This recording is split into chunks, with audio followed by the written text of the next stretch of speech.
Welcome back to Tina Romance Library, where powerful alphas fall hard, and the women they underestimate change everything. Every story here is complete, immersive, and emotion-driven. No cliffhangers, no rushed endings, just full romances you can sink into. Today's story? She was sent barefoot into a frozen mountain as a human sacrifice. Tessa expects to die, but instead, 3 cursed alpha brothers claim her as their mate when her warmth becomes the only thing keeping them alive. As betrayal, battle, and ancient magic collide, she chooses love over fear, breaking the curse and rising from sacrifice to queen of the frozen realm. So if you love possessive alphas, strong heroines who don't beg, slow burn tension, emotional payoffs, and stories that actually finish, you're in the right place. I need you to join the pack right now by subscribing. Leave a like if you enjoy immersive romance. And settle in, because once the story begins, we don't stop until the ending. Now, let's get into it. I didn't ask for this. Let me say that right now, before you start feeling sorry for me, or before you think this is some kind of tragic fairy tale where the girl gets saved at the last second, because that's not what this is. This is the story of how I walked up a mountain in a white silk dress, not because it was beautiful, but because they told me it would make the blood prettier when the wolves tore into me. They dressed me like a bride. Can you believe that? A bride walking toward her own death. The fabric clung to my skin, so thin I could feel every gust of wind like it was trying to peel me away from myself. My feet were bare. Not because I wanted to feel connected to the earth or some poetic nonsense like that, no. They took my shoes because they said I didn't need them anymore. Dead girls don't walk home. The snow was falling so hard I could barely see 5 feet ahead of me, but I could feel them behind me. The whole valley. Every single person who'd ever smiled at me in the market. Every neighbor who'd waved from their porch. Every elder who'd patted my head when I was small and told me I was such a good girl. They were all there, watching from their windows, peeking through cracked doors, making sure I actually left, making sure I went through with it. And not one of them said thank you. Not one. They just stood there with relief in their eyes. Relief that it wasn't their daughter, their sister, their wife climbing that mountain. They whispered prayers under their breath, but not for me. No, they prayed I'd die quietly, quickly. They prayed the wolves would be satisfied and leave them alone for another year. You want to know the worst part? It wasn't supposed to be me. It was supposed to be my little sister, 16 years old, with braids still in her hair and a laugh that sounded like bells. She was the one they chose. The elders came to our door 3 nights ago, with their torches and their ancient scrolls, and they said her name like it was a gift. Like being chosen to die was some kind of honor. My mother collapsed. My father just stood there, frozen, like his spine had turned to ice. And my sister, God, my sister, she didn't even understand at first. She looked at me with those wide, confused eyes, and I saw it. I saw the exact moment she realized what they meant. So I stepped forward. I didn't think. I didn't plan some grand heroic moment. I just moved. I put myself between her and the elders, and I said, "Take me instead." You'd think they'd refuse, right? You'd think they'd say no. That's not how it works, that the ritual demands her specifically. But you know what they did? They looked at each other. They pulled out their little scrolls and checked their requirements like they were shopping for produce. And then they nodded. I met every single one. Unmarried, check. Of age, check. Healthy, check. Pure-hearted, whatever the hell that means, check. The only thing they hesitated on was the rules.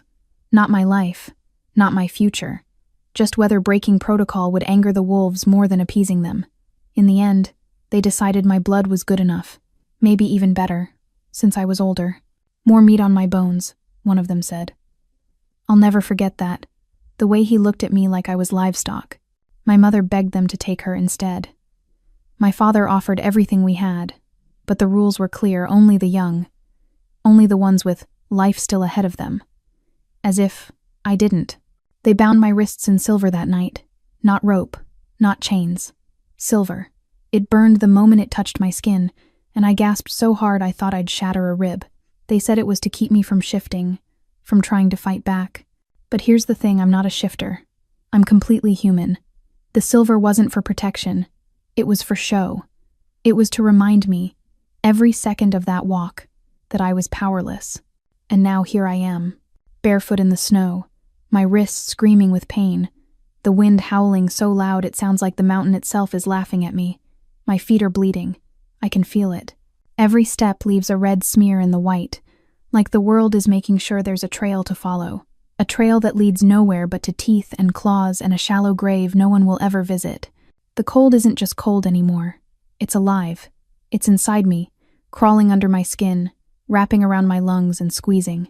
My breath comes out in sharp, shallow gasps, little clouds that disappear the second they leave my mouth. My fingers are numb. My lips are cracked and bleeding. And the dress, that stupid, thin, silk dress, does absolutely nothing.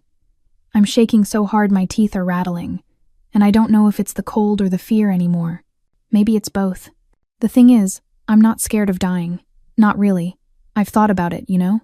Everyone does. You imagine what it'll be like, how it'll happen. I used to think I'd die old, in my bed, surrounded by people I loved, peaceful, quiet. But this is the opposite of peaceful. This is violent and cold and so unbearably alone.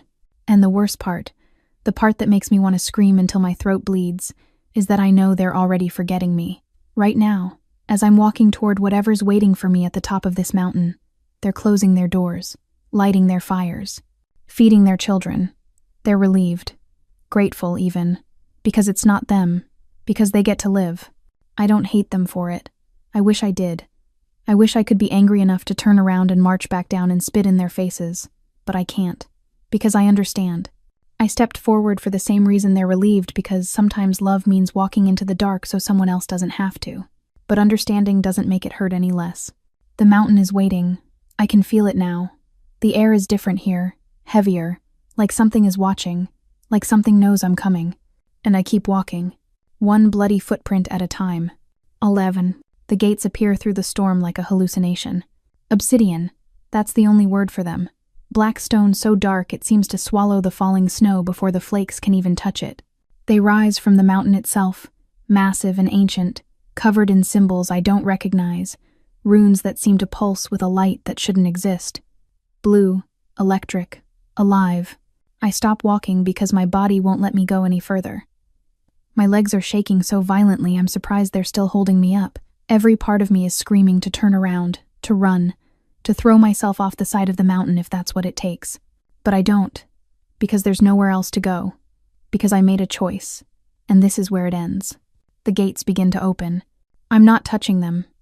No one's touching them. They just open. The sound is like stone grinding against stone, deep and resonant, echoing through my chest until I feel it in my bones. The blue flames in the runes flare brighter, and suddenly there's warmth. Actual warmth, pouring out from whatever's on the other side, hitting my frozen skin like a slap. It should feel good. It should be a relief, but it's not. Because warmth means something's alive in there. Something's waiting. I expect darkness beyond those gates. I expect a cave, a den, something primal and savage where monsters live. But what I see instead makes my breath catch in my throat, not from fear this time, but from something I can't even name. It's beautiful. There's a courtyard made of the same black stone, polished so smooth it reflects the blue flames burning in iron sconces along the walls. The snow doesn't fall here. The storm stops at the gates like there's an invisible barrier holding it back. The air is warm, impossibly warm, and I can smell pine and smoke and something else, something wild and clean, like the forest after rain. My feet move on their own. One step, then another. The silver around my wrists is still burning, but the pain feels distant now, like it's happening to someone else. I'm inside before I realize I've crossed the threshold, and the moment I do, the gates close behind me. The sound is final, absolute. There's no going back now. The courtyard is empty, but I can feel them, eyes on me, multiple sets, watching from the shadows, from the windows carved into the mountain itself. My heart is hammering so hard I think it might actually burst through my ribs. I try to keep my breathing steady, try to look calm, but my hands are shaking and my knees are threatening to give out, and I don't know how much longer I can stand here pretending I'm not completely terrified. And then I hear it. Footsteps. Not human footsteps. Too heavy, too deliberate. Each one vibrates through the stone beneath my bleeding feet, slow and rhythmic, like a countdown. Like a predator that doesn't need to rush because it knows there's no escape. He steps out of the shadows, and every single thought in my head goes silent. He's massive. That's the first thing. 7 feet tall at least, maybe more, with shoulders so broad they block out the firelight behind him. His skin is tan, covered in scars that look like they were earned in battles I can't even imagine. Dark hair falls past his shoulders, wild and unbound, framing a face that's both brutal and devastating.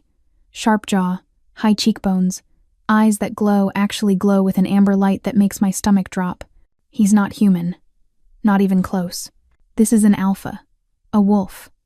One of the monsters from the stories they told us as children, the ones that supposedly demanded our sacrifices to keep from slaughtering the entire valley. I wait for him to attack. I brace myself for claws, for teeth, for the pain I've been preparing for since the moment I stepped forward. But he doesn't move. He just stands there, staring at me with those glowing eyes, and I realize with a jolt that makes my chest tight he looks angry. Not hungry, not predatory. Furious. Who did this? His voice is a growl, so deep it resonates in my chest, but there's something underneath it. Something raw. Who sent you here like this? I don't understand the question. I open my mouth to answer, but nothing comes out. My throat is too dry, my tongue too numb from the cold. He moves, and I flinch. I can't help it, but he doesn't come toward me. He drops. This massive, terrifying alpha drops to his knees in the snow-free courtyard, his eyes locked on my feet. You're bleeding. It's not a question. It's an accusation. He reaches out, and I see his hands huge, scarred, clawed, and I know I should be afraid. I should be screaming. But when he touches my ankle, his grip is so gentle I barely feel it. They made you walk here barefoot. His voice is shaking now, vibrating with something that sounds like rage but feels like grief. Through the storm, in the snow, I nod because I still can't speak. His eyes lift to mine, and I see something in them that makes my entire world tilt sideways. It's not hunger. It's not cruelty. It's pain. Like my suffering is somehow hurting him. The silver. He's looking at my wrists now, at the burning cuffs still biting into my skin. His jaw clenches so hard I hear his teeth grind together. They bound you in silver. I'm not... My voice cracks, barely a whisper. I'm not a shifter. It's just... for show. Something in his expression breaks, just shatters completely. He looks up at the sky, at the mountain walls, at anything but me, and he lets out a roar that shakes the entire courtyard. I should run. Every instinct I have is screaming at me to move, but my legs won't cooperate. And then he's standing again, moving toward me with purpose. And this is it. This is where it ends. But he doesn't tear into me. He catches me. My legs give out, they just stop working, and I'm falling. And before I can hit the ground, his arms are around me. He lifts me like I weigh nothing, cradling me against his chest, and the warmth of him is so overwhelming I can't process it. He's burning hot like a furnace, and I'm so cold I feel like I might shatter. Caspian, another voice, deeper, coming from somewhere inside. What's... She's freezing. The one holding me, Caspian, is moving now, carrying me through a doorway into a hall lit with more of those blue flames. Get Thorn. Get KL. Get everyone. Now.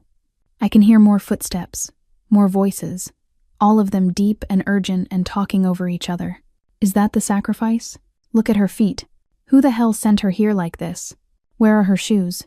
I try to focus, try to make sense of what's happening, but everything is spinning. The warmth is seeping into me too fast, making my skin prickle and burn. My head lolls against Caspian's shoulder, and I catch glimpses of the space around me, high ceilings, tapestries, weapons mounted on walls. This isn't a den. This is a fortress. Put her down here. Another voice, calmer but still edged with urgency. Carefully, I'm lowered onto something soft. Furs, a bed made of furs so thick I sink into them. My body is shaking uncontrollably now. Violent tremors I can't stop. Blankets. Caspian's voice is still shaking with that same rage. Grief. All of them. I'm getting them. Faster. I'm literally running. There's a clatter, the sound of something heavy being dropped, and suddenly I'm being buried in fabric. Blankets, furs, something soft and warm piling on top of me until I can barely move. Someone Caspian, I think, is tucking them around me with a gentleness that doesn't match his size or his fury. The silver, another voice says. Deeper. Older. Get it off her. I'm trying not to hurt her. You won't. Just do it. There's a click, and suddenly the burning around my wrists stops. The relief is so intense I gasp, And then there are hands, gentle, careful hands rubbing, feeling back into my fingers. I should be dead by now. That's all I can think. I should be torn apart, scattered across this mountain in pieces. But instead, I'm wrapped in blankets, surrounded by warmth.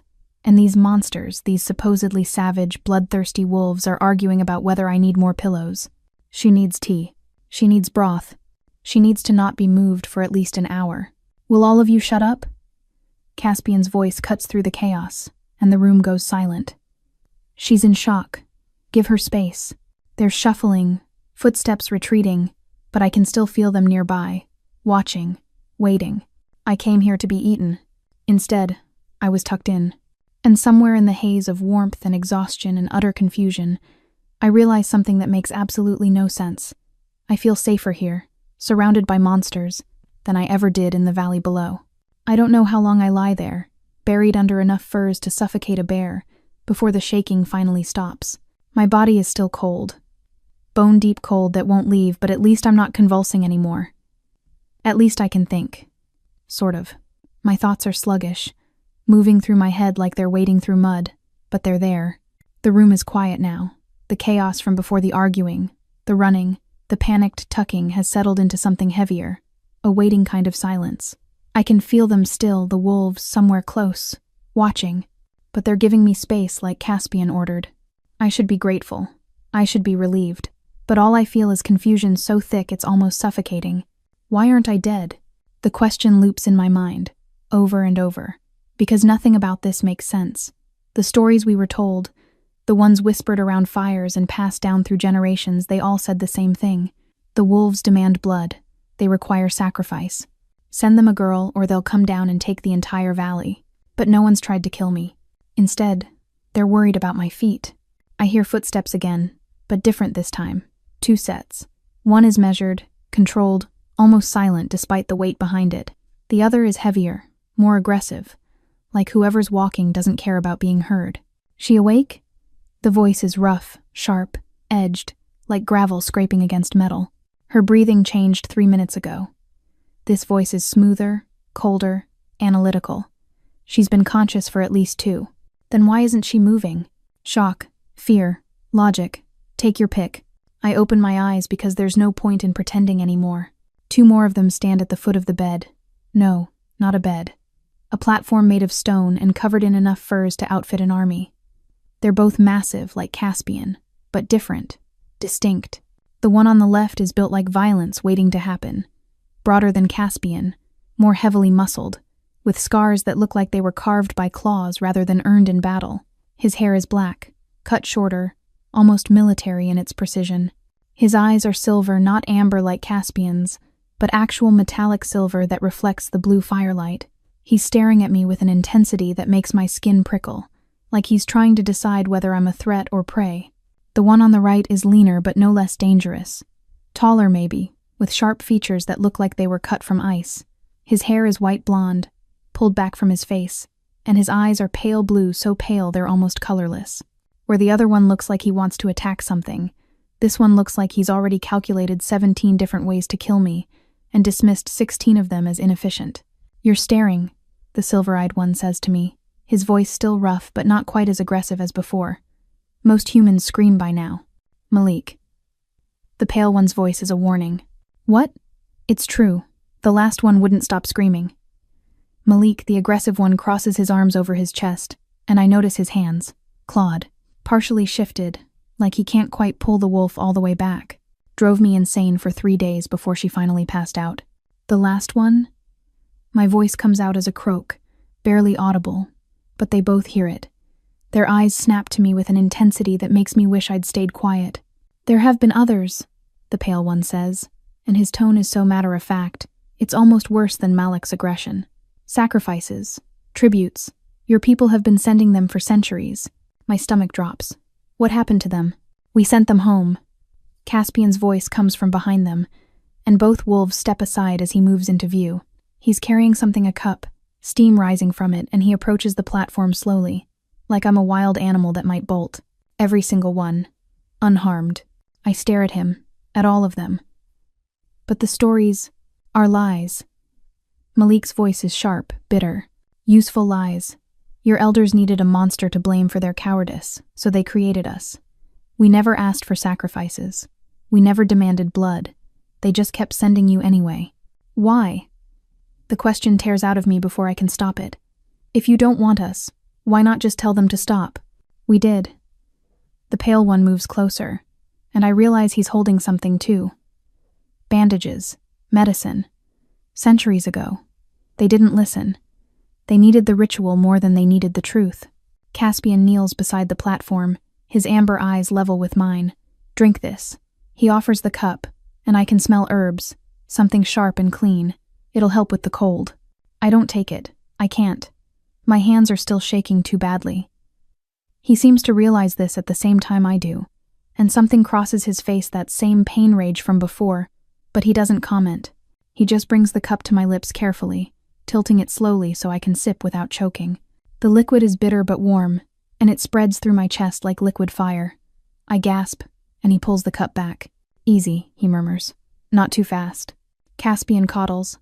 Malik's voice cuts through the moment, sharp and mocking. Vane analyzes, and I'm the one who'll tell you the truth even if you don't want to hear it. So here it is. Little human, you shouldn't be here. None of you should, but you are. And now we have to figure out what to do with you. Malik. Vane the pale one doesn't raise his voice, but there's steel underneath it. You're scaring her. Good. She should be scared. Look at her. Malik gestures at me, and I suddenly feel every inch of my appearance, the torn dress, the bleeding feet, the silver burns on my wrists. They dressed her like a sacrifice and threw her to the wolves. She has no idea what we are or what we need. She's completely unprepared. Then we prepare her. Caspian's voice is firm, final. We explain. We give her time. We don't have time.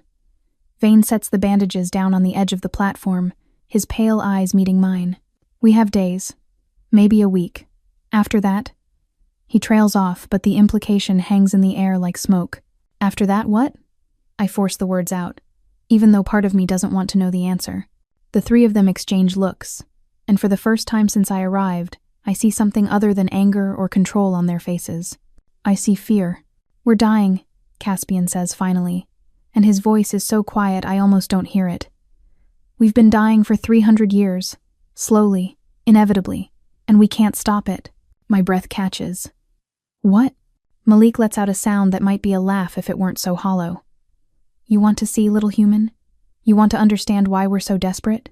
He reaches up and pulls his shirt over his head in one smooth motion, and I can't stop the gasp that escapes me. His chest is stone. Not scarred, not wounded. Stone. Actual stone, gray and cracked and spreading across his skin like an infection. It covers his left side completely, creeping up his shoulder and down his ribs in jagged patterns that look like breaking ice. The edges where stone meets flesh are raw, inflamed, like his body is fighting a battle it can't win. It started 3 centuries ago, Vane says, and he's pulling his own shirt aside now, revealing a similar pattern across his collarbone. His is whiter, almost crystalline, but just as deadly. After the bond broke. After the last true tribute failed. Tribute? I'm struggling to keep up, my mind racing. But you said you didn't want sacrifices. Not sacrifices. Caspian's voice is strained, and when I look at him, I see him reaching for his own chest.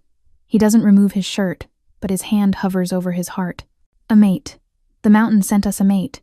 A human woman chosen by the land itself, bonded to all 3 of us. She was supposed to anchor us, keep us connected to the living world. But she chose someone else. Malik finishes, and his voice is full of broken glass. A human man from her village.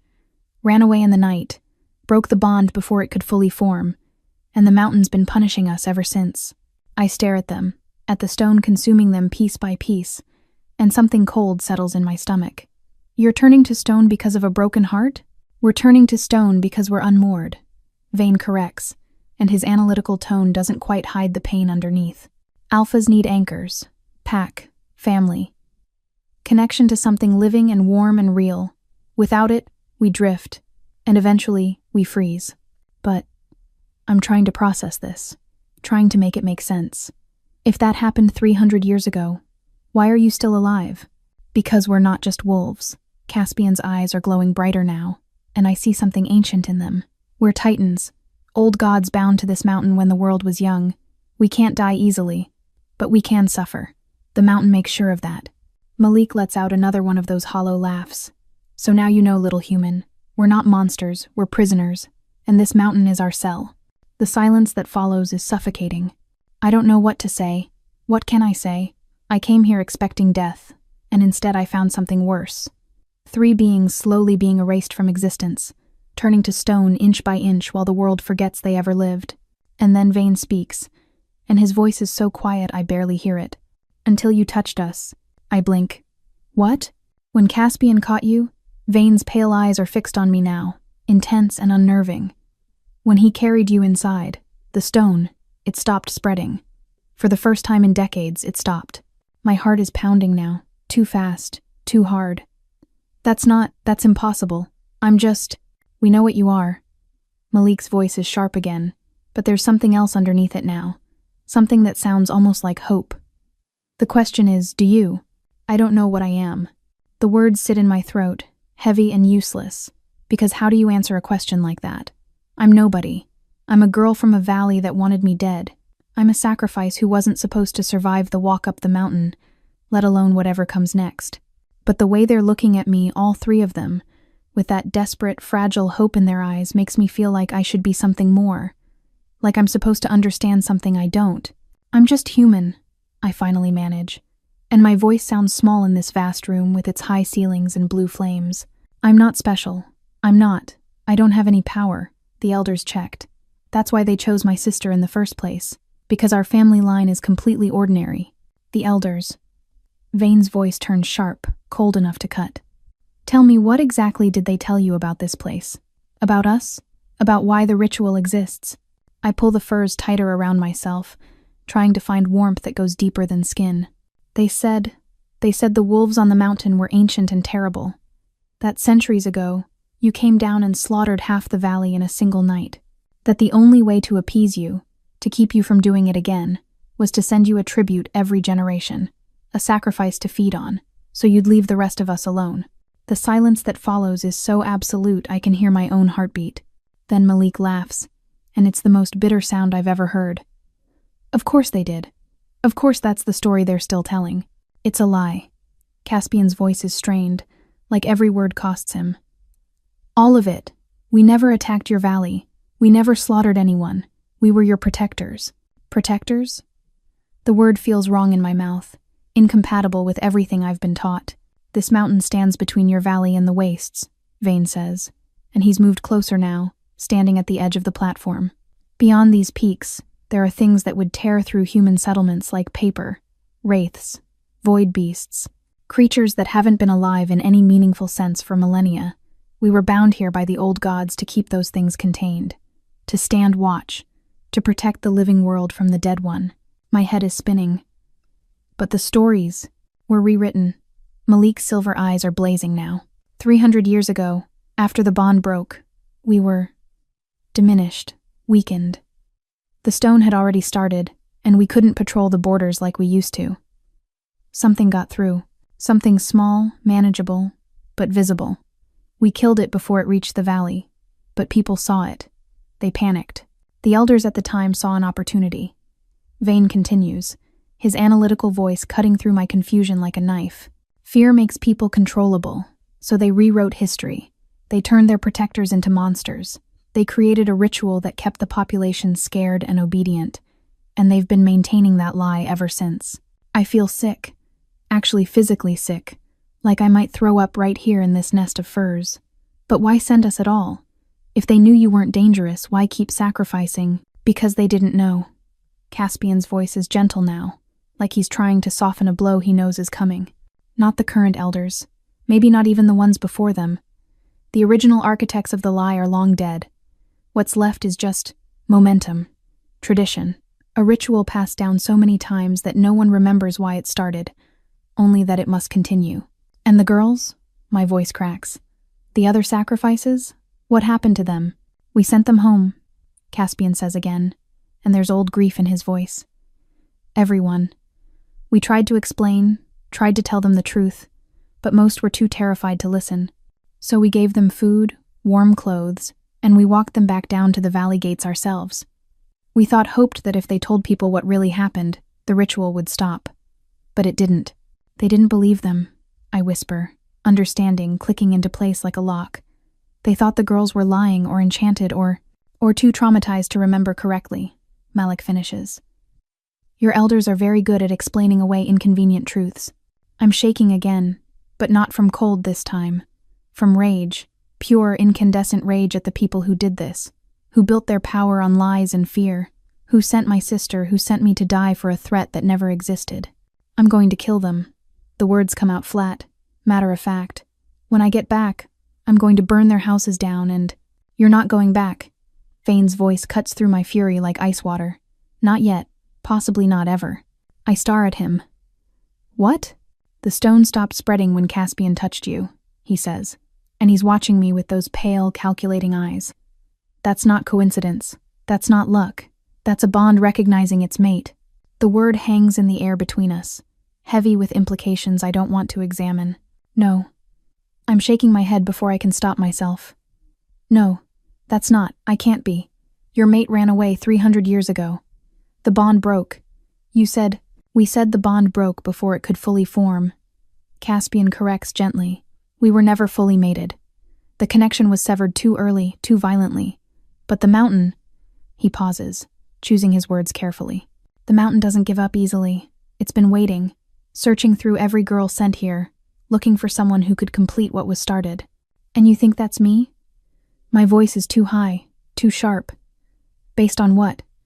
One touch? That's insane. That's— Give me your hand. I blink at Vane, not sure I heard him correctly. What? Your hand. He's extending his own now, palm up, and I can see the crystalline stone creeping across his fingers. If we're wrong, nothing will happen. If we're right— He doesn't finish the sentence. I should refuse. I should demand they send me home, should run back down that mountain and expose every lie the elders ever told. But I can't stop staring at that stone, at the way it's consuming him piece by piece, at the way all three of them are slowly being erased. And I remember what it felt like, walking up that mountain, the cold, the pain, the absolute certainty that I was going to die alone and forgotten. They saved me from that. The least I can do is touch a hand. I pull one arm free from the furs, and the air in the room seems to change. All three of them go still, utterly motionless, like predators who've spotted prey. But it doesn't feel predatory. It feels reverent, almost afraid. My hand is shaking as I reach out.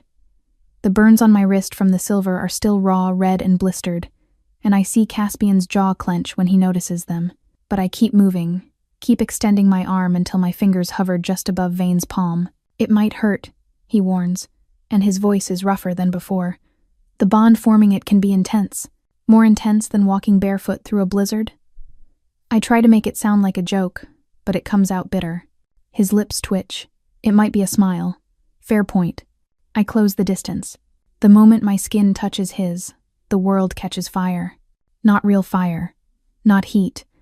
But sensation so overwhelming it feels like burning. It starts at the point of contact and races up my arm, through my chest, exploding behind my ribs like lightning. I gasp or try to, but I can't breathe, can't think, can't do anything but feel as something ancient and massive and utterly unstoppable roars to life inside me. This is the bond. I know it without being told, the same way you know your own heartbeat. It's enormous, this connection, too big for my body to contain. It's trying to expand, trying to reach, trying to find the others. And then I feel them. Caspian, burning like a forge, all protective fury and desperate hope. Malik, sharp and fierce, and so full of pain he's learned to weaponize it. Vane, cold and vast and surprisingly gentle underneath all that ice. They're in my head, or I'm in theirs. Or we're all in some space between that shouldn't exist but does, has always existed, was just waiting for someone to open the door. I can't scream because I don't have breath, but I must make some sound because suddenly Vane's other hand is on my shoulder, grounding me. Breathe, he orders, and his voice is everywhere outside my head and inside it, overlapping. You're safe. Just breathe. I drag in air like I'm drowning, and slowly, so slowly, the world stops spinning. The sensation doesn't fade, exactly, but it settles, becomes bearable, almost natural. And then I see it. The stone on Vane's hand is receding. It's not fast, it's not dramatic, but it's moving, pulling back from his fingers like ice melting in reverse, revealing healthy flesh underneath. The crystalline pattern that covered half his palm is shrinking, retreating toward his wrist, and where it disappears, his skin looks new, unmarked, alive.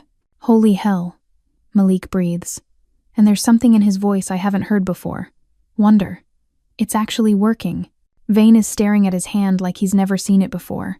His pale eyes are wide, and when he looks up at me, there's something raw and unguarded in his expression. You stopped it. You actually stopped it. I didn't do anything. I manage, but my voice is shaking. You're feeding us. Caspian's voice is thick, and when I turn to look at him, I see his eyes are glowing brighter than before. Life, warmth, connection.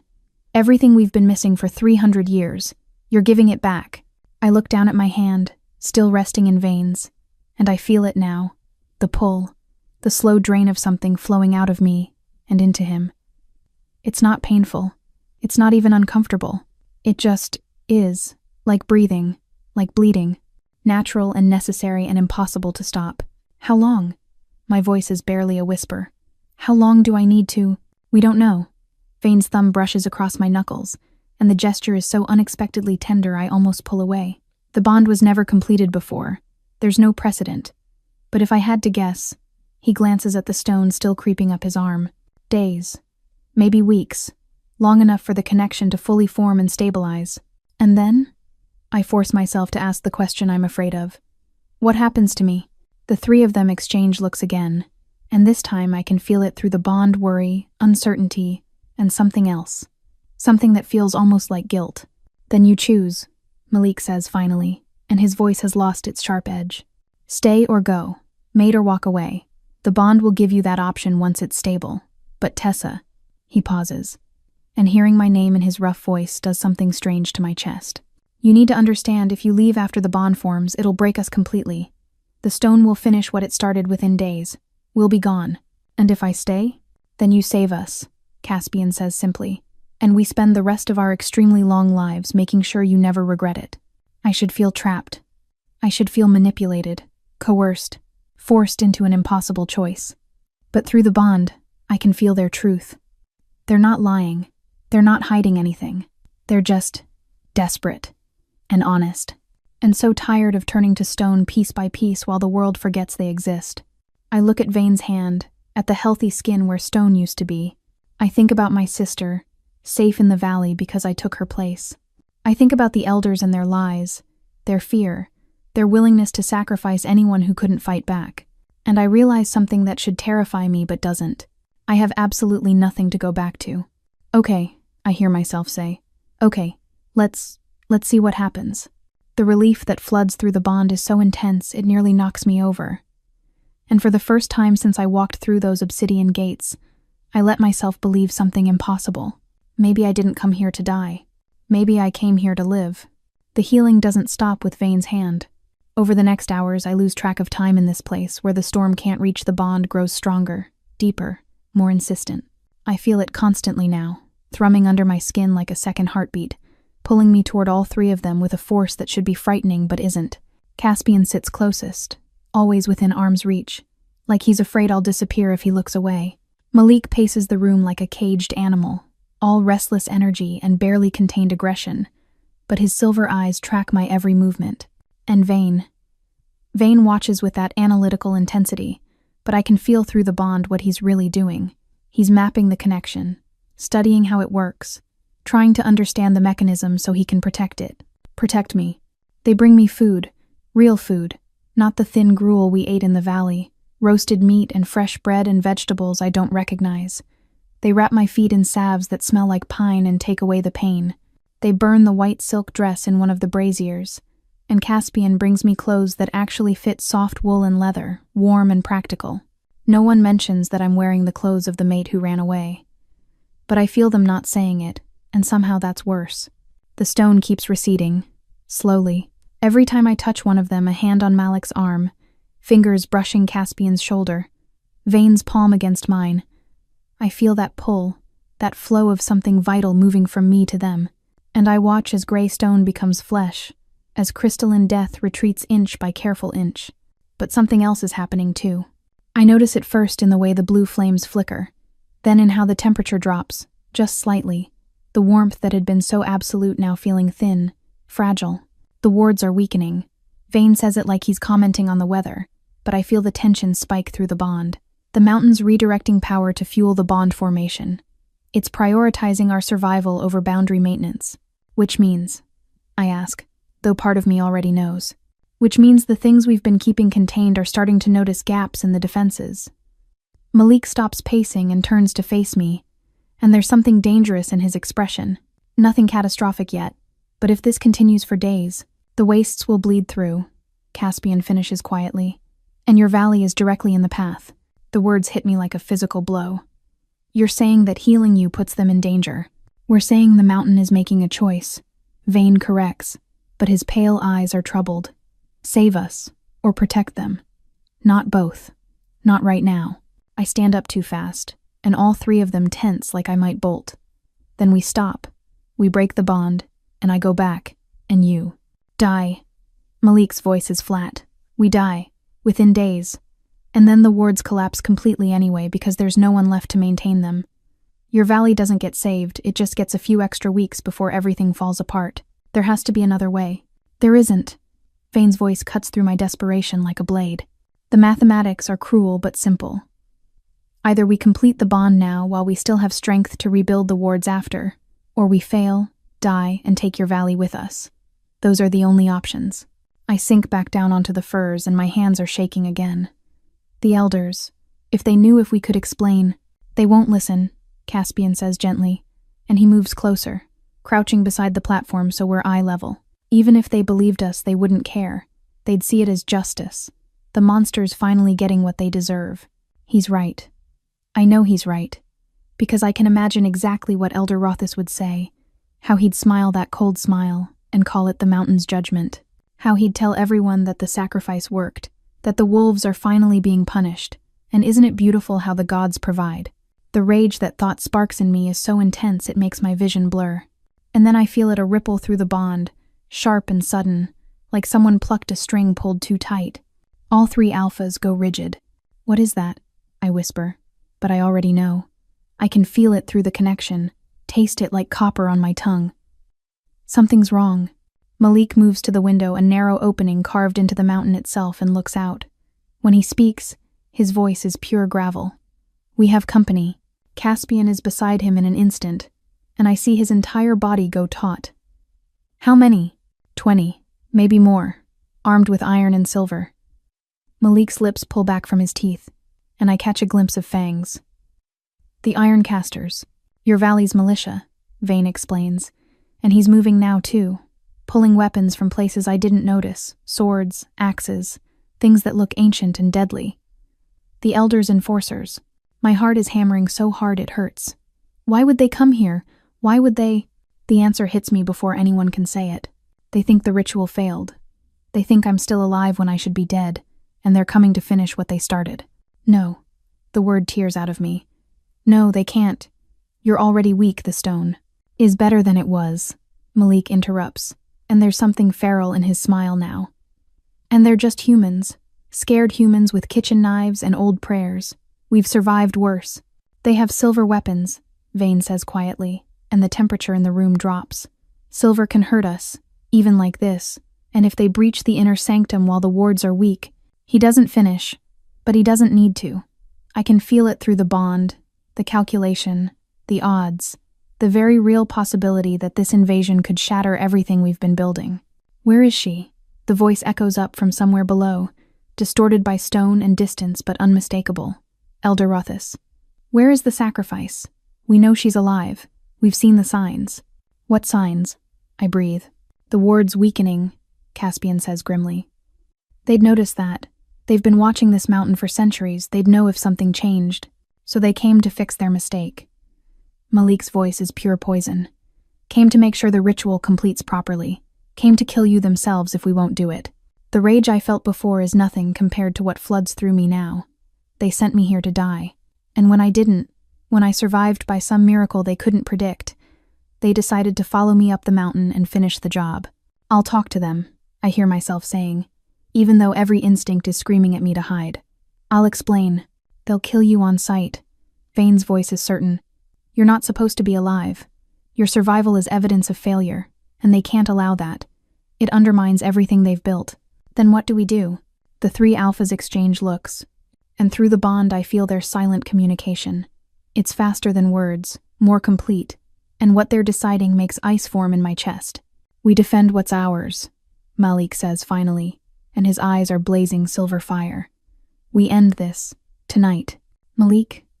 Caspian starts, but the other alpha cuts him off. They came here to murder our mate. What do you think happens next, Cass? We send them home with a stern warning? They'll come back. They'll keep coming back until they finish what they started. The only way this ends is if we make it very clear that she is untouchable. He's right. Vane's voice is cold, analytical, but I can feel the fury underneath it. We've been passive for too long. Let them twist our history. Let them send us their unwanted and tell their lies. But this? His pale eyes find mine. This is different. She's ours now, and I don't share. The possessiveness in his voice should probably concern me.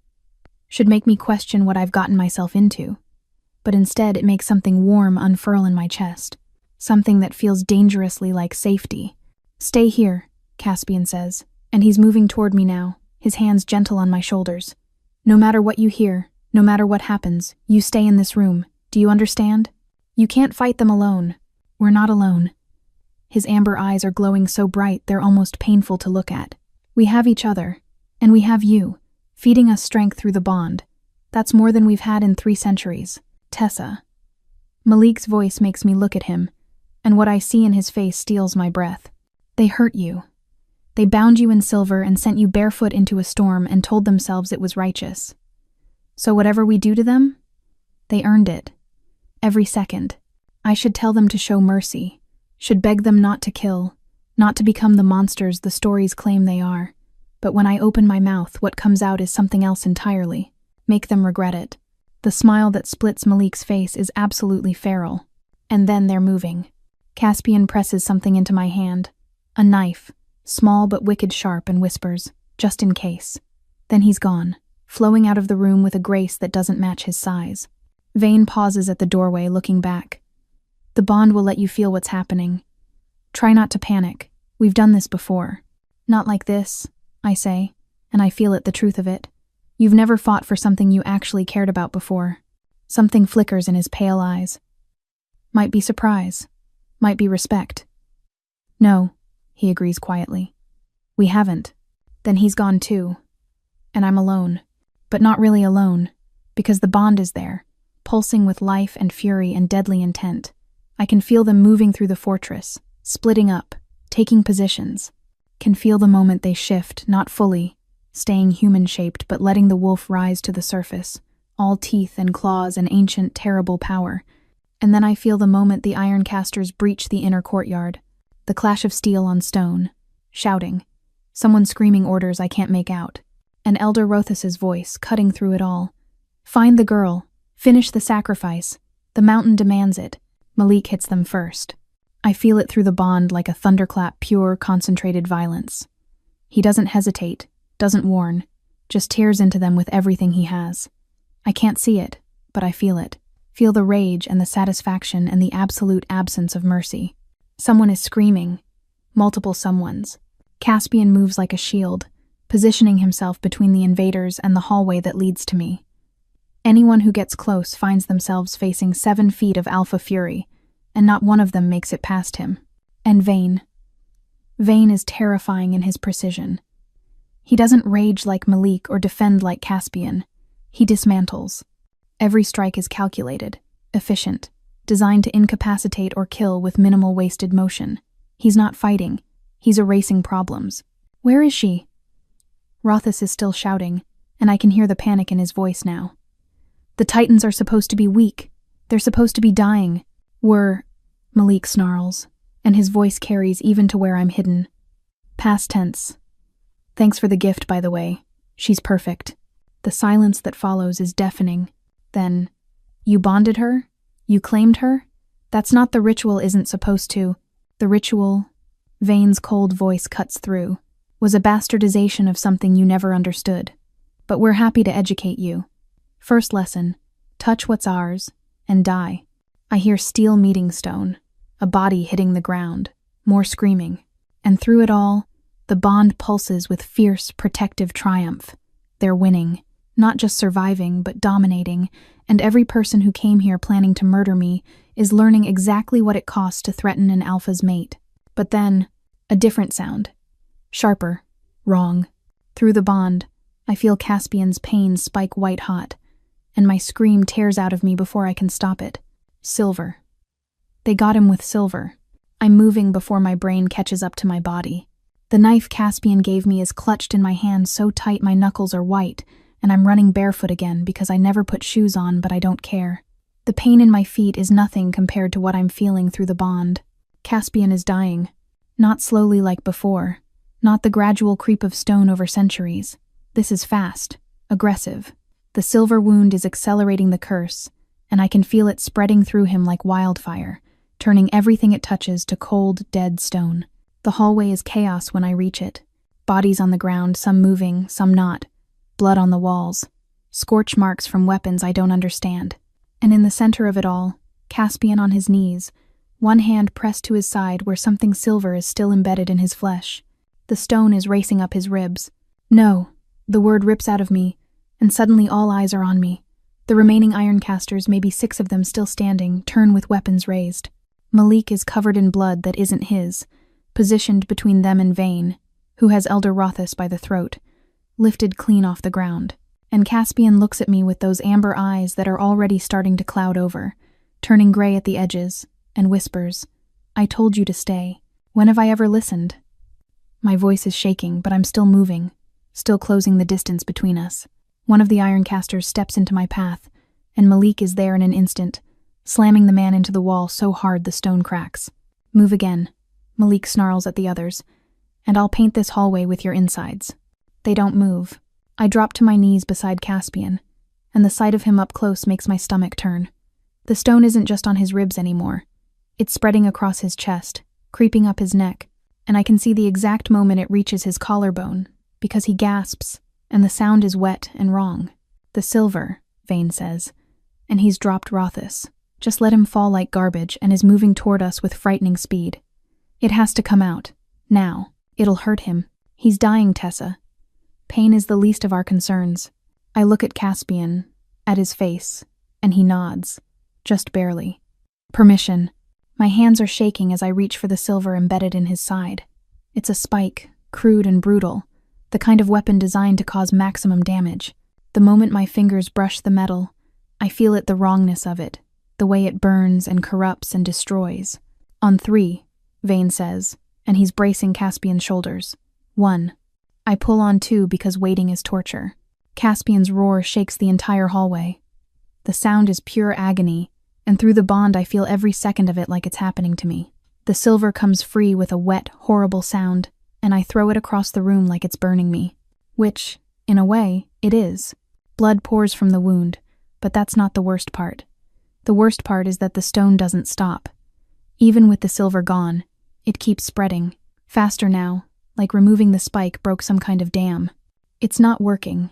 My voice is too high, too panicked. Vane, it's not stopping. The damage is done. His voice is steady, but through the bond I feel his fear.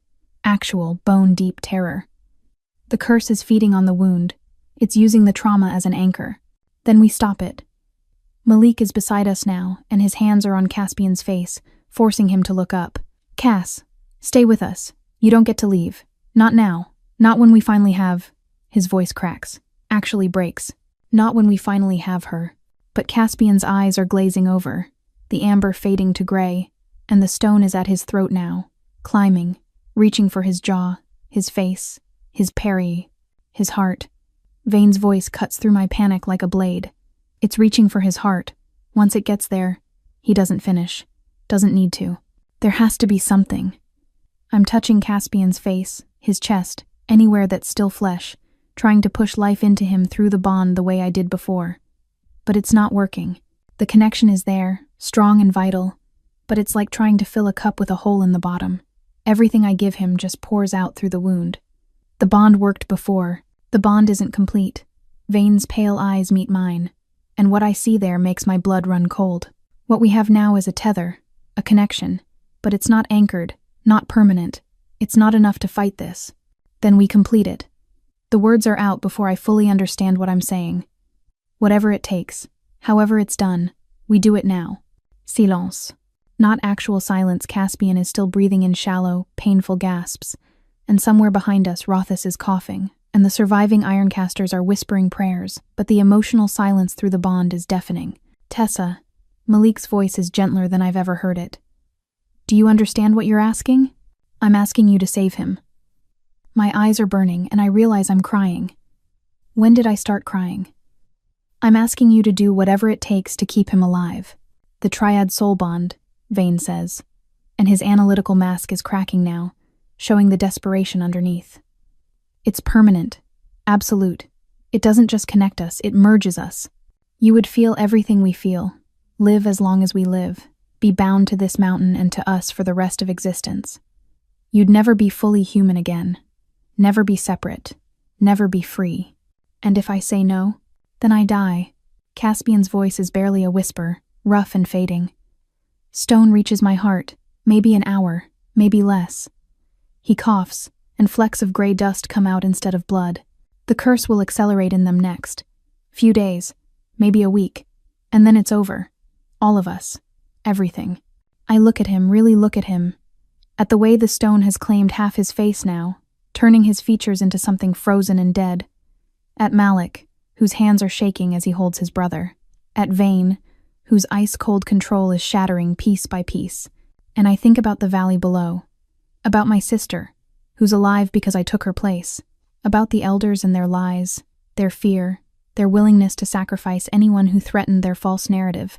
I think about walking up that mountain in a white silk dress, believing I was going to die. And I realize something that should terrify me but doesn't. I already died the moment I stepped through those gates. The girl from the valley, the one who believed the stories and followed the rules and thought small she's gone. She burned away the second I touched these alphas, and felt what real connection could be. Going back to that life would be the real death. Do it. My voice is steady now, clear. Complete the bond. Tessa. Malik starts, but I cut him off. I'm not asking. I'm not requesting. I'm telling you complete the bond. Now, before we lose him. It will hurt, Vane warns. The merge is intense. Some don't survive it. Then I die trying to save him instead of dying because I did nothing. I meet his pale eyes and let him see everything I'm feeling through the connection. Is that really worse? Something shifts in his expression. Respect, maybe. Or recognition. No, he says quietly. It's not. Malik looks between us, and then at Caspian, whose breathing is getting shallower by the second. If we do this, there's no going back, no regrets, no wishing you'd chosen differently. The only thing I'd regret is letting him die when I could have stopped it. That seems to be enough. Vane moves first, positioning himself behind me so I'm between his knees, his chest against my back. Malik shifts so he's facing me, close enough that I can feel his breath on my face. And Caspian dying. Fading Caspian, they lower him so his head is in my lap, his eyes locked on mine even as the gray creeps across his iris. The bond requires an exchange, Vane says, and his voice is right by my ear, low and intense. Blood for blood. Life for life. You give yourself to us completely, and we give ourselves to you. No barriers, no secrets, no part of any of us that isn't shared. How? My voice is shaking again. How do we? Like this. Malik takes my hand, and his claws are out now, not threatening, just present. He drags one carefully across my palm, opening a shallow cut that wells with red. Then he does the same to his own hand, and before I can process what's happening, he's pressing our wounds together. The bond flares. Not like before, when it was gentle and growing. This is immediate. Violent. I feel Malik slam into my consciousness like a meteor, all sharp edges and burning rage and fierce, protective love buried so deep he's forgotten it was there. He's in my head, in my heart, in my soul, and I'm in his. And there's no separation anymore. No his or mine, just us. Vane's hand covers both of ours, his blood mixing with the rest, and suddenly there's a second impact. Ice and analysis and vast, terrifying intelligence.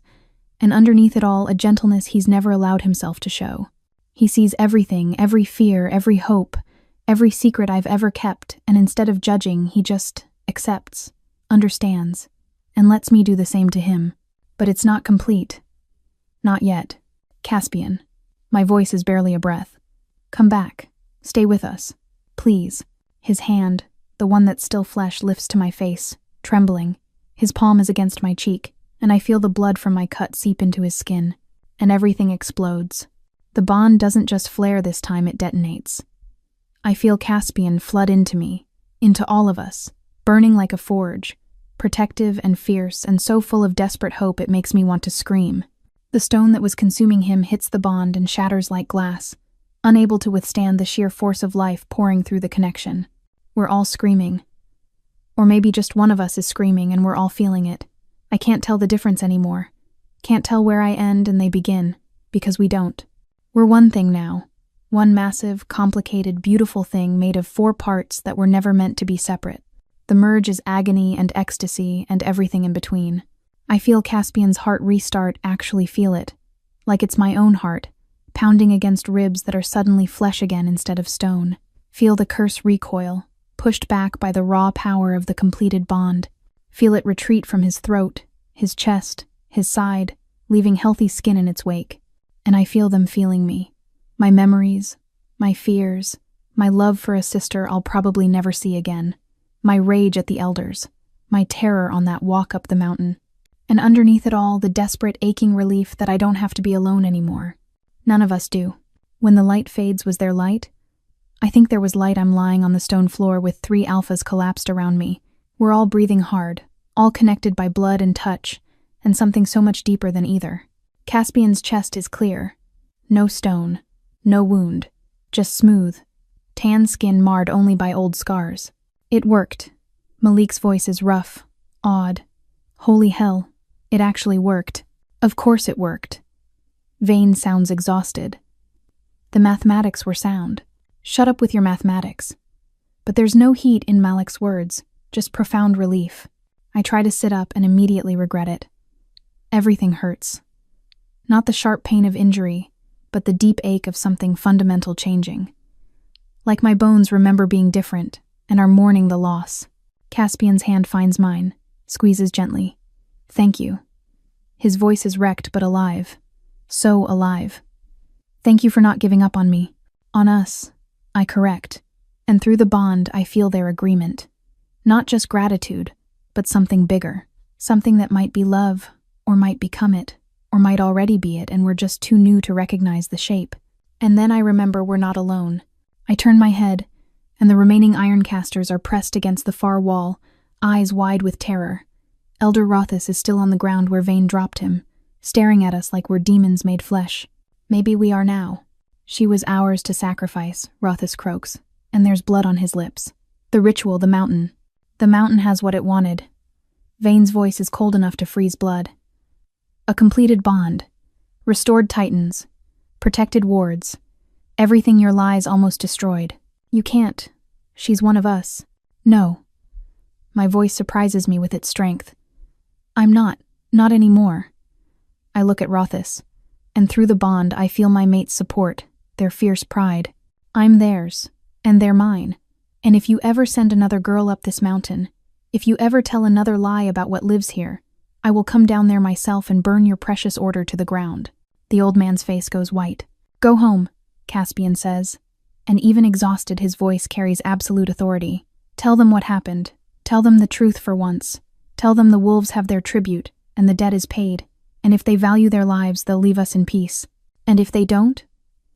One of the Ironcasters, braver or stupider than the rest, dares to ask. Malik's smile is all teeth. Then we'll remind them why their ancestors feared us. And this time, we won't hold back. They run, actually turn and flee like the mountain itself is chasing them, trampling over each other in their desperation to escape.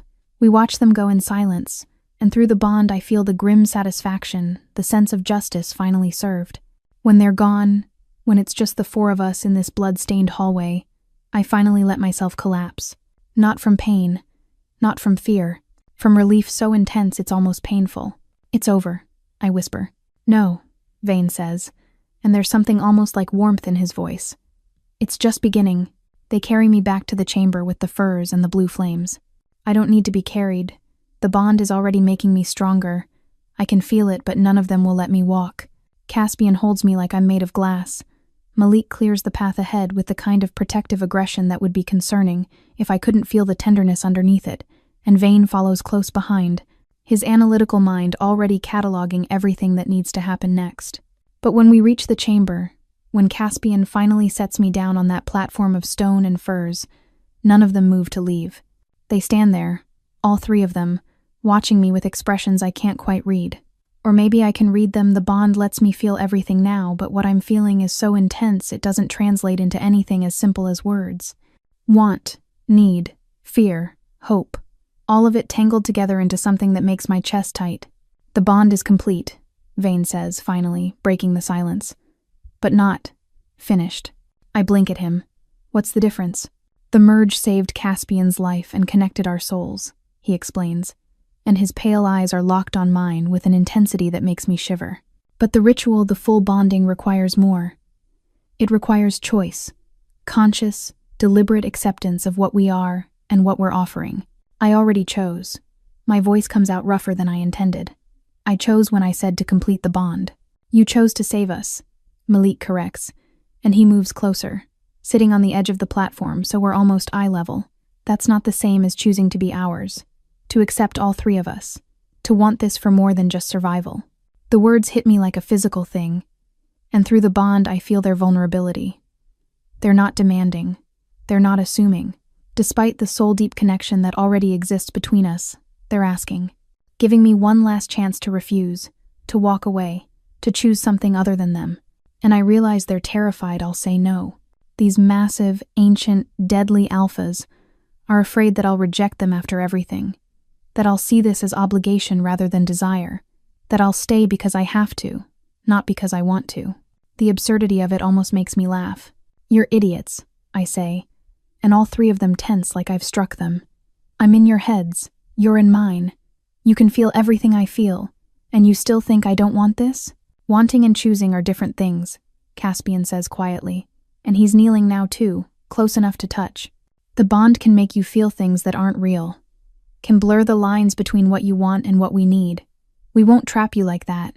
We won't, his voice cracks slightly. We won't be like the mate who ran. We won't take without permission. Oh, that's what this is about. 300 years of rejection, of knowing they weren't chosen, of watching their true mate run away because the reality of them was too much. And now they're so afraid of repeating that pattern that they're giving me an out, even though it might destroy them. I reach out and take Caspian's face in both hands, making him look at me. I'm not her, I say firmly. I'm not running. I'm not leaving. And I'm not staying out of obligation or because the bond is confusing me. I let him feel it through the connection, the absolute certainty, the want that has nothing to do with magic and everything to do with who they are. I'm staying because I want to be yours, all of yours, completely. The sound Caspian makes is somewhere between a growl and a sob. Say it again. Malik's voice is rough, desperate. Please, say it again. I want to be yours. I turn to look at him, letting him see the truth in my eyes. Yours and Vane's and Caspian's. I want this bond. I want this life. I want... My voice cracks now. I want to stop being alone. I want to be part of something bigger than myself. I want to matter to someone. And you three, you already matter to me, more than I knew was possible. Malik's silver eyes are blazing, and his hands are shaking when he reaches for me. You're sure? Because once we do this, once we finish the ritual, there's no undoing it. You'll be bonded to us until the end of existence itself. No escape, no separation, no freedom from what we are. Good. The word comes out fierce. Because I don't want freedom from you. I want freedom with you. There's a difference. Something breaks in all three of them. I feel it through the bond, the last wall crumbling, the final defense shattering, and suddenly they're moving, closing in around me with an intensity that should be frightening but isn't. Caspian's hands are in my hair, tilting my head back so he can look into my eyes. Then we finish this, properly, the way it was always meant to be done. How? I'm breathless, my heart racing. Blood, Vane says. And he's behind me now, his cool presence a counterpoint to Caspian's heat. Fire and acceptance, The mountain requires all three to seal a triad bond. We already did blood, I point out, and I'm very aware of how close they all are, how surrounded I am. It should feel claustrophobic. Instead, it feels safe. That was emergency binding, Malik says. And there's dark promise in his voice. This is different. This is permanent. This is... He trails off, searching for words. Sacred. Caspian finishes softly. This is sacred. They guide me to the center of the chamber, where the blue flames burn brightest. Someone vain, I think, traces a circle around us in something that glows with the same eerie light as the runes on the gates. The moment the circle closes, I feel it a shift in the air, a weight settling over us like a blanket made of starlight and shadow. The mountain is watching. Kneel, Vane instructs, and his voice has taken on a formal quality I haven't heard before. Ancient. Ritual. I kneel, and they kneel with me, forming a triangle with me at the center. Caspian in front, Malik to my left, Vane to my right. Their eyes are all glowing now, amber, silver, pale blue reflecting the flames around us. The bond requires 3 offerings. Vane continues, and he's holding something now. A blade, obsidian, sharp enough to split air. Blood to bind, fire to forge, and truth to seal. He passes the blade to Caspian first. Blood, Caspian says, and he drags the blade across his palm without hesitation. The cut is deep, deliberate, and the blood that wells up looks black in the blue light. He reaches for me, and I give him my hand without being asked. The blade is cold against my skin. The cut stings, but it's nothing compared to the silver burns, nothing compared to the cold of that mountain walk. I watch my blood mix with his, red and dark, and feel the bond pulse with recognition. I offer my blood to bind us, Caspian says, and his voice echoes strangely in the circle. My strength to protect you, my life to sustain you. Accept me, Tessa, as your mate and your shield. I accept. The words come easily, naturally. I accept your blood and your strength and your life. I offer mine in return. The bond flares, and I feel something click into place. Not complete yet, but closer. Malik takes the blade next, and his cut is just as deep, just as deliberate. He presses his bleeding palm to mine, and the bond shivers with new energy. I offer my blood to bind us, he says, and there's nothing sharp or aggressive in his voice now, just raw honesty. My fury to defend you, my loyalty to anchor you. Accept me, Tessa, as your mate and your sword. I accept. My voice is stronger now. I accept your fury and your loyalty and everything you are. I offer myself in return. Another click, another piece falling into place. Vane takes the blade last, and when he cuts his palm, the blood that falls is somehow paler than the others. He takes my hand gently, carefully, and the touch sends electricity up my arm. I offer my blood to bind us, he says, and his analytical mask is completely gone now. My knowledge to guide you, my will to steady you. Accept me, Tessa, as your mate and your foundation. I accept. I'm crying now, but I don't know when I started. I accept everything you're offering. I accept all of you. The bond doesn't just click this time, it locks. Absolute and unbreakable. Fire, Vane says, and all 3 of them reach for the blue flames burning around us. They don't flinch when their hands enter the fire. Don't cry out. They just hold it, cup it in their bleeding palms like it's water, and then they press those burning hands to my skin. I scream, not from pain, though there is pain, intense and all-consuming, but from the sheer, overwhelming sensation of it. The fire doesn't burn my flesh. It burns through it, into it, searing away everything I was, and leaving something new in its place. I feel myself changing at a molecular level, feel my humanity stretching to accommodate something bigger, something ancient and powerful, and utterly inhuman. The bond explodes outward, no longer just a connection but a fusion. I'm not separate from them anymore. I'm part of them, and they're part of me, and the fire is burning away every boundary that ever existed between us. I can feel Caspian's fierce protectiveness like it's my own emotion. Can feel Malik's violent devotion, his willingness to destroy anything that threatens us. Can feel Vane's vast intelligence wrapping around my consciousness like armor, shielding me from the worst of the transformation's pain.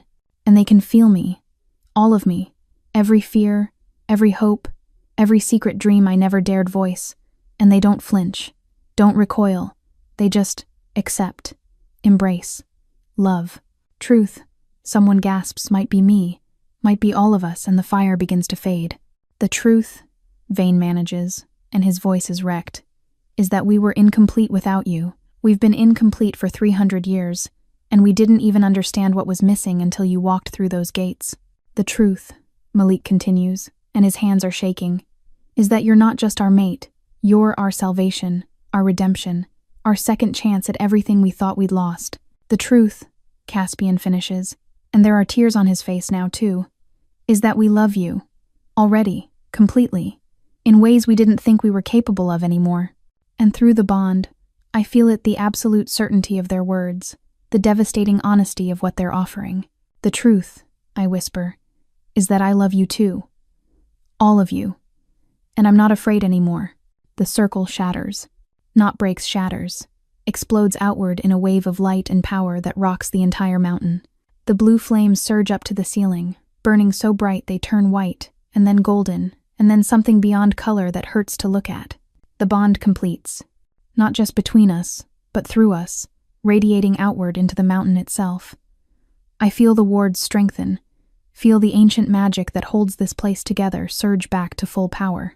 Feel the wastes recoil as the barriers snap into place stronger than they've been in centuries. And I feel the stone break. Not just on them, but everywhere. Every inch of curse that's been slowly killing them for 300 years cracks and falls away like shattered glass. I watch it happen in real time, Malik's chest clearing, the crystalline death disappearing from Vane's arms, Caspian's side healing completely until there's not even a scar. They're whole. We're whole. The chamber fills with light, real light, warm and golden, streaming in through windows I didn't notice before.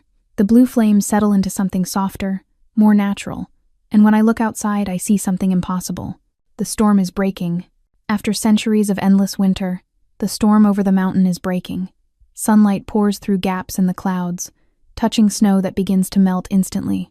I can see the valley below, small and distant, and I watch as warmth spreads across it like a wave, chasing away the unnatural cold that's plagued it for generations. The mountain is healing. Vane breathes, and his voice is full of wonder. The bond is restoring everything, not just us, everything. Because she's not just our mate, Caspian says, and his arms are around me now, pulling me close.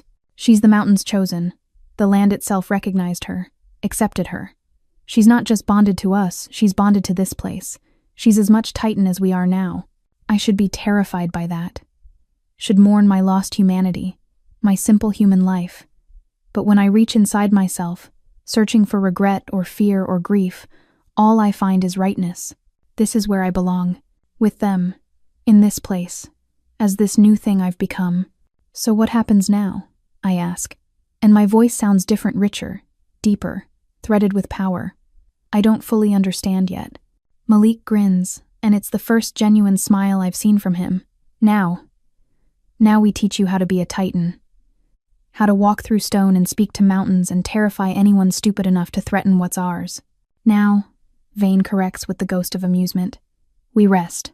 We've been dying for 3 centuries. We're allowed 1 day of peace before we start training our mate to be terrifying. Now, Caspian says softly, pressing his forehead to mine, we live, really live, for the first time in longer than I can remember. With you, because of you. And through the bond, I feel their agreement, their joy, their absolute, unshakable certainty that this us is right. The curse is broken. The mountain is healed. The Titans have their mate. And I have everything I never knew I needed. 3 souls bound to mine. A purpose that matters. A home that chose me as fiercely as I chose it. Justice has been restored. And for the first time since I walked up that mountain in a white silk dress meant to make the blood prettier, I feel something I thought I'd lost forever. Hope. 3 days later, I'm standing at the highest point of the mountain, looking down at the valley that tried to kill me. The storm is completely gone now. Not just broken, but erased, like it never existed. The sky is clear and bright, and the sun reflects off snow that's already starting to recede. Spring is coming early this year, centuries early, if you're counting from when the curse first took hold. The valley is healing because the mountain is healing. Because I'm healing it. I can feel the connection now, humming underneath my skin like a second heartbeat. The mountain and I are bonded just as surely as I'm bonded to my mates, and it responds to me in ways I'm still learning to understand. When I'm happy, the sun shines brighter. When I'm angry, the wind picks up.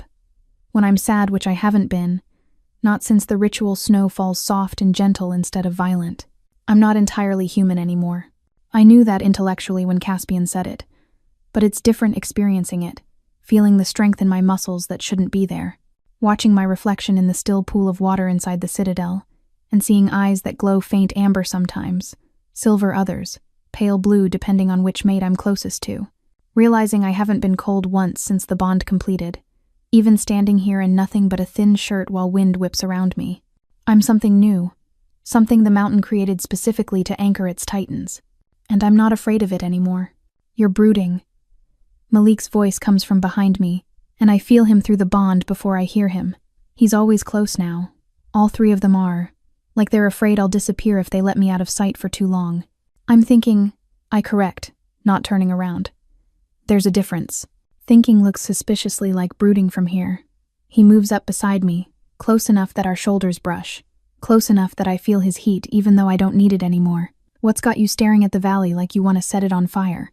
Would you stop me if I did? His laugh is sharp and genuine. Absolutely not. I'd help.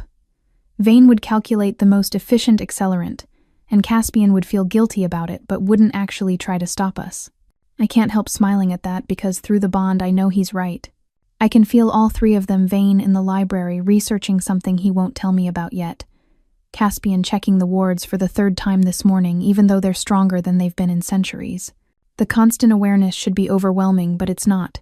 It's comforting, like being wrapped in blankets made of living consciousness. They haven't sent anyone, I say, and my voice is flatter than I intend. 3 days, and not one person has come back up this mountain. Not to check on me, not to apologize, not to see if their sacrifice actually worked. Nothing. Did you expect them to? No. I watch the valley, watch the smoke rising from chimneys, watch tiny figures moving through streets I used to walk. But I guess part of me hoped that maybe one person down there would care enough to... I cut myself off because the sentence doesn't have a good ending. Malik is quiet for a moment, and through the bond I feel him choosing his words carefully. You're mourning, he says finally. Not for what you lost, but for what you never had. For the family that should have fought for you but didn't. For the home that should have protected you but chose fear instead. I turn to look at him, surprised by the accuracy. When did you get so perceptive? I've had 300 years to understand loss. His silver eyes are softer than I've ever seen them. And I have a mate who broadcasts her emotions like wildfire through a bond she hasn't learned to shield yet. You're not exactly subtle. Should I apologize? Hell no. He reaches out and tucks a strand of hair behind my ear, and the gesture is so unexpectedly gentle it makes my chest tight. I spent centuries feeling nothing but stone spreading through my veins. Your emotions, even the painful ones, are better than any alternative. Through the bond, I feel the other's agreement. Vane's cool approval. Caspian's warm understanding. They're not bothered by my lack of shielding. If anything, they prefer it. Prefer knowing exactly what I'm feeling at all times. It should be invasive. Instead, it feels like being seen for the first time in my life. They're scared, I say, looking back at the valley. The elders, the people, they know something changed. The storm breaking, the ward strengthening, they know it's connected to what happened up here. And they're terrified it means we're coming for revenge. Are we? Malik asks, and there's interest in his voice. Not disapproval, just curiosity about which direction I'll choose. No. The word is firm, certain. We're better than that. Better than them. We don't need to prove anything to people who were already willing to murder me. I trail off, trying to find the right words. We just live well. We protect the borders like you were always meant to. We let them see what they threw away when they sent me up here to die. Practical and vindictive. Vane's voice comes from the doorway behind us. I approve. I turn to find him leaning against the stone archway, looking entirely too composed for someone who was dead 3 days ago. How long have you been standing there? Long enough to hear you reject the burning, the valley plan, disappointing but probably wise. He moves closer, and I notice he's carrying something. A bundle of dark fabric. I brought you something. More clothes? I've been wearing a rotation of tunics and leggings since the ritual, all clearly made for someone else. Someone who ran away 300 years ago. No one says it, but we all know. Better than clothes. Vane unfolds the fabric, and I realize it's not clothes at all. It's a cloak. Black as midnight, lined with something that shimmers silver in the light, and embroidered along the edges with runes that match the ones on the obsidian gates. A proper mantle for the Queen of Winter. I stare at him. The what? Queen of Winter, he repeats, like it's obvious. You're bonded to the mountain. You control the weather. You anchor 3 Titan alphas. By any traditional measure, that makes you royalty. I'm simply being accurate. You're being ridiculous, I counter. But I'm reaching for the cloak anyway, because it's beautiful and clearly made with care. When I swing it around my shoulders, it settles like it was made specifically for me, which, knowing Vayne, it probably was. It suits you, Caspian says, and I feel him before I see him, his presence in the bond warming like sunrise. He's climbed up to join us, and there's something in his amber eyes that makes my breath catch. Pride, possession, love. I look like I'm trying too hard, I argue, but I don't take the cloak off. You look like exactly what you are. He moves closer, and his hands settle on my waist like they belong there. Powerful, beautiful, ours. The last word is almost a growl, and through the bond I feel the agreement from the other two. The possessiveness should probably bother me, should feel restrictive or controlling. But after a lifetime of being no one's priority, being claimed this absolutely is intoxicating. So what's the plan? I ask, looking between the 3 of them. We just stay up here forever? Keep the borders safe and let the valley pretend we don't exist? For now, Vayne says, but eventually they'll need something from us. Help with a threat they can't handle, or assistance with something beyond their capabilities. And when they come, and they will come, we'll remind them exactly what they tried to destroy. We'll make them see you, Malik adds, and his grin is all teeth. Not as a sacrifice, not as a victim, but as what you actually are. The most powerful thing on this mountain. Our mate, our anchor, our everything. And if they refuse to see it, I ask, even though I already know the answer through the bond, then they don't matter, Caspian says simply. The people down there they chose, fear over truth, lies over connection, sacrifice over communication. That's their loss, not yours. You don't need their validation. You don't need their approval. You have us, and we have you. That's enough. Through the bond, I feel their absolute certainty. This isn't empty reassurance or platitudes. They genuinely believe it. Believe that the 4 of us together are more than enough. That we don't need anything from the valley that rejected me.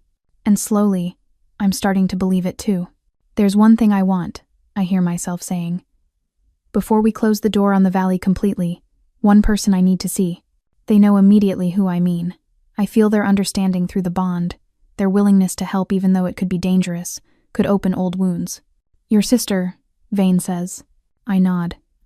She needs to know I'm alive, that I'm okay, that she doesn't have to. My voice cracks slightly. She doesn't have to carry guilt for something that was never her fault. Then we bring her here, Caspian says, like it's simple. Like stealing someone from the valley won't cause massive problems. You can't just kidnap her. We're not kidnapping. Malik's eyes are gleaming with something that looks like mischief. We're extending an invitation, very politely, with absolutely no room for her to refuse. That's literally kidnapping. It's aggressive hospitality, Vayne corrects. Completely different. Despite everything, the weight of what I've become, the enormity of what's happened, the uncertainty of what comes next, I laugh. Actually laugh, loud and genuine. And through the bond, I feel their joy at the sound. This is my life now. 3 ancient alphas who are powerful enough to level mountains and deadly enough to massacre armies, arguing about the semantics of kidnapping while planning to reunite me with my sister. This strange, impossible, perfect thing that shouldn't work but does. Fine, I say, and I'm grinning now. We invite her, aggressively. But if she's terrified, I'm blaming all of you. She won't be, Caspian says with absolute confidence. She'll see you healthy and whole and powerful, and she'll understand that everything you did was worth it, that you didn't just survive, you thrived. I hope he's right. Through the bond, I feel their certainty that he is. When? I ask. Tonight, Malik says immediately. No point waiting. The longer we leave it, the more the elders will poison her mind with their version of events. Tonight, I agree, and the decision settles something in my chest. And after that? After that, Vayne says, and his pale eyes are calculating, planning, seeing futures I can't imagine yet. We teach you everything you need to know, how to use your power, how to defend what's ours, how to be the Queen of Winter in truth, not just title. And if anyone threatens you, Malik adds, and his voice drops to something dangerous. We remind them why Titans were feared in the first place. If anyone even looks at you wrong, Caspian corrects, and his protective fury warms through the bond like fire. We remove them from existence. I should probably tell them that's excessive. Should explain that not every perceived slight requires lethal response. But when I open my mouth, what comes out is, I can live with that. Their satisfaction pulses through the bond like victory. I turn back to look at the valley one more time, wearing my cloak of midnight and silver, standing between 3 Titans who would burn the world for me, and I realize something profound. I walked up this mountain expecting to die. Instead, I became something that cannot die. Something ancient and powerful and absolutely terrifying to anyone with sense. The valley wanted a sacrifice. They got a queen. And somewhere in the distance, I swear I hear the mountain laugh.